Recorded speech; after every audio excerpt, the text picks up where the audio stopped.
Everyone, my name is Alexander Moncastro, real estate broker for Levin Moncastro Group, and today I have the pleasure to introduce Lola Zakharova. Can you please tell us a little bit more about you, about your company, and how you help our community with immigration purposes? Yes, of course. Thank you, Alex. Thanks very much for your time. I'm very happy to be on your program. I have been keeping an eye on you, and it's amazing that what you do for the community, so thank you. My name is Lola Zakharova. I'm an attorney in Seattle. I work for the law firm of MacDonald Hoague Bayless. It is one of the oldest firms in Seattle and state of Washington, so we are a boutique firm. We primarily do civil rights litigation, employment litigation, and immigration. So in my area of expertise in immigration, I help both companies and individuals in achieving their immigration dreams, helping them throughout the immigration journey. Nice, that's a very good introduction. So you basically describe whatever you do like in just 30 seconds or so. What motivates you to become a lawyer? Yes. When I moved to the United States from Uzbekistan, I was originally born and raised in Uzbekistan. So when it was time to come to the US, and I went to school to pursue a paralegal degree. And the reason why I decided to do that is because before coming to the United States, I worked for the American Embassy in Tashkent, Uzbekistan. Nice. And I did it for 10 years. So for 10 years, I was doing visa work in the consular section and doing some fraud prevention work as well. So it was a natural choice for me to continue in this line of business. So I decided to pursue a paralegal degree. And after that, I was lucky to find a job at an in-house big corporate legal department. And while I was working there, I was going to law school as well. So I was working during the day, going to law school at night for 3 very long years. But thank God it's over. So here I am. But yes, so it is my background that helped me, shape my decision to become a lawyer. But of course, right now, I love my job because it gives me an opportunity to work with people and help people and get to know my clients. And I take personal pride when my clients are successful. That's very good. I think this is like a satisfaction for a professional, right? When you just make your client just to achieve their dreams or whatever they do, right? Right on. It's very hard to become a lawyer, so it's like a lot of learning and processes. How it was in the school? How did you overcome all these obstacles over there? Yes, it was very hard. Law school, any school is hard, and law school is very hard because it does involve a lot of reading. So sometimes you have to read 300 pages a night. I was a night student, and I was doing my homework after classes, so I would finish at 9:30 p.m. and then study into the night. So lots of reading and discipline, because school is not cheap in the United States. Everything costs money, especially a private university. I attended a private university. So you really have to be dedicated. And, I didn't have parents who paid for my education. It was me paying for my education. So instead of just, being on Facebook or doing other things like some of my fellow students were doing, I was actually always sat on the front row and always paying attention to the professor. As a result, I graduated magna cum laude from Seattle University School of Law. But yes, school is hard, so those are the motivators, right? Pain or gain. So my motivators were both pain and gain. Pain is the money, gain is the successful graduation and hopefully a successful career. Nice. That's very good. Yeah, that's very good. I think that's why when you help people, so you can provide the best service to them, because you put the work and you learned whatever you have to do, and then you took like practice, and you are doing now all this for your clients as well. Right. That's exactly right. I mean, clients deserve great service. I always put myself into my client's shoes, because when I reach out to a service provider, real estate agent, right? I want the best of the best, and this is what I expect, and so this is what I think my clients expect of me as well. So they want a lawyer who's competent. They want a lawyer who can listen to them, and then they want a lawyer who is able to come up with a strategy that is going to work for these people. Too many lawyers, they have this fantastic legal knowledge, and when a client comes to them, they're just like, oh, I know so much. But the client doesn't care. The client wants you to solve their problem. So that's how those are my kind of guiding posts. Can you tell us maybe like a successful story, or maybe something like very touchable, like when you help clients and how you help them? Oh my goodness. I know you must have helped a lot of them, but we need maybe like more recent ones. A lot of them. So I help clients. Primarily, most of my clients are organizations, so it's business immigration, right? When you have a company and the company is trying to bring, an individual from another country, or an individual is already here and they're trying to get them a work visa or a work green card.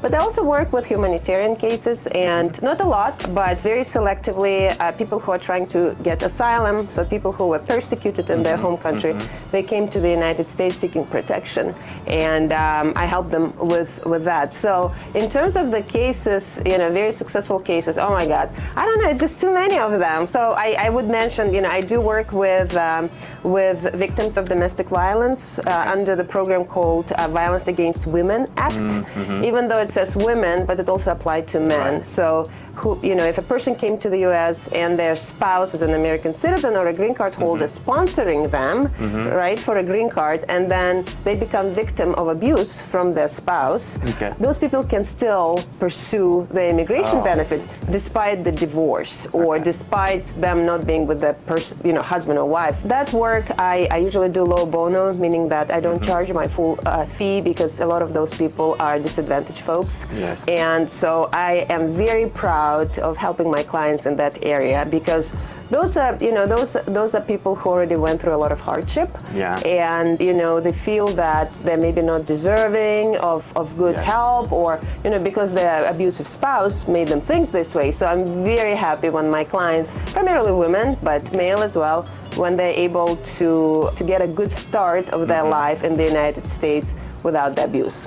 Yeah, that totally makes sense. And I think you have to deal with a lot of emotions as well, because those people, as you mentioned, they went to a lot of, through all these, crazy moments, I would say that way. So, and then you have to kind of work with them and deal with those emotions with people. Right? Absolutely. One of the hardest things is when you apply for this type of benefit, you're supposed to submit evidence. And sometimes those are the evidence in the form of testimony from the applicant, in the forms of police reports or photographs. And some of that stuff can be very emotional. Yes. So, to do this job, you have to do both things. One, you have to develop thick skin, not to be affected by some gruesome stuff, but at the same time, you still want to be very sensitive to talk with your clients. So it's a double-edged sword, but that's and nobody said it's going to be easy, and it's not easy, but it's very rewarding. Yes. So. And when you are working with your clients, so how usually you bring all this to them? Do you just motivate them, everything is going to be fine, or you just tell them the truth? Because people are different. Somebody may like a way or other, but how you usually work with your clients? No, it's, as lawyers, we have the duty of communicating with the client. So and a lot of people say, like, what are the chances of success? Give me, 30%, 50%, 60%. This is not something I can do, but I can say, based on my past experience and based on my professional opinion, I think you're going to be successful because 1, 2, 3, 4, or I don't think you're going to be successful. So I always want to manage expectations and let people know what the realistic chances are. And also, if I see somebody is losing their hope, it's my job to be their cheerleader and say, don't lose hope. It's nothing is done until it's done, right? Because a lot of people say, oh, I think they're going to refuse my application. And I'm like, let's wait. It has not been. And so in so many instances, it actually has proven to be true. People have very pessimistic outlook, and then just say, let's wait. Let's cross that bridge when we get there. Yes. So I do have to act as people's cheerleader sometimes as well. Yeah, people just need your support. That's the first thing they need from you, support and help to go through the process they are going through, right? Exactly. So because if you want just legal advice, you can look it up. You can call any lawyer, you can do, I don't know, there's like reality shows, whatever. That's not legal advice. But in general, so lawyer is so much more than legal advice. Yeah, I believe that because I didn't have to deal a lot with lawyers, but so I went through the same process with my immigration process before. Yes. And I'm kind of, familiar with the process, how it looks like. But what I wanted to say, so it's not something like fixed, right? So if I go to buy a house, I need that kind of house, and I'm looking for this one. I find this one, I buy it. So what I understand, like from lawyer perspective, so everything it depends of something, right? So whenever the case is, so it may be changed, it may be, I don't know if it's the right word, manipulated or something like that, but there is a way around, and it all depends, like how the case, I don't know, is structured or how is it going and all that stuff. So somebody like something related to law, I know it's very abstract, just because you don't know the answer. Yeah. So basically, until you go through the court and all that stuff, so then you may find out who is right and who is wrong and how it's going to be from there. This is exactly right, Alex. And there's a joke saying, you said like law is very abstract. Unlike math, when you have, like you're always going to get the same result. Yes. If you're applying the formula correctly, you're always going. So unlike math,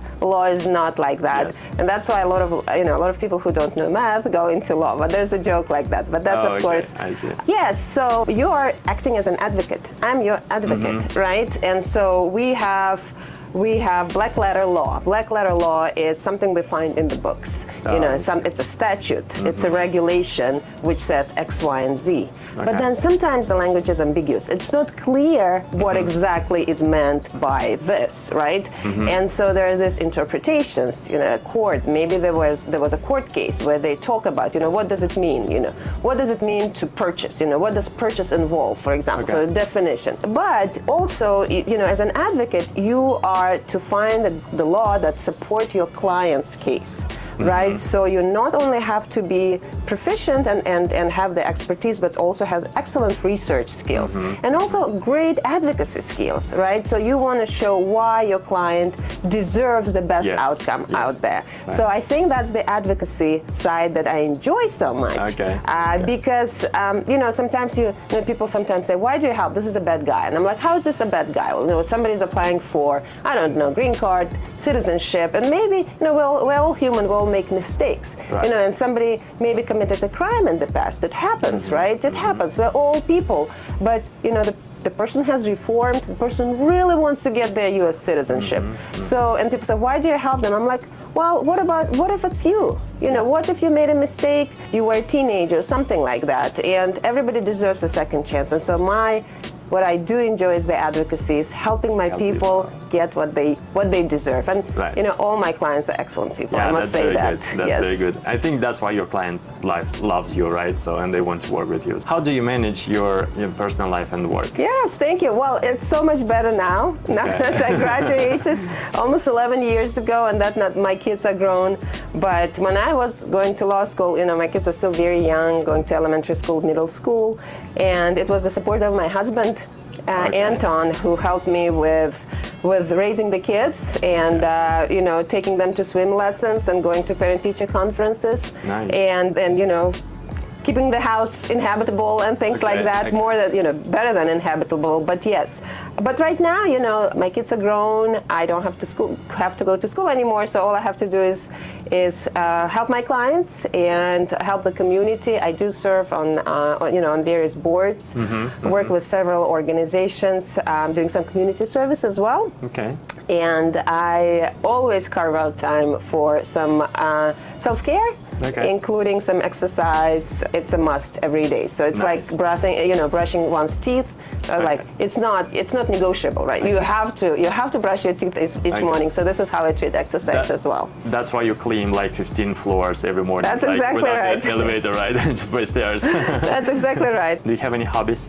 I do. I'm an avid outdoorsy person. I really enjoy hiking and being out in the nature, backpacking, camping, skiing, downhill skiing. So this is my kind of athletic part. I am an avid yogi. I do a lot of yoga, but I love cooking. I love making food, and I love feeding people. So I both love baking and just making all yummy appetizers and plov, because I'm from Uzbekistan. So that's this is the passion of my life, is cooking. Okay, so for the plov recipe, we have to reach out to you. Yes, and I'm going to share it, and I don't keep secrets because I don't own that, right? So somebody else taught me, and I'm really, really happy to share and even have a master class for people if they want.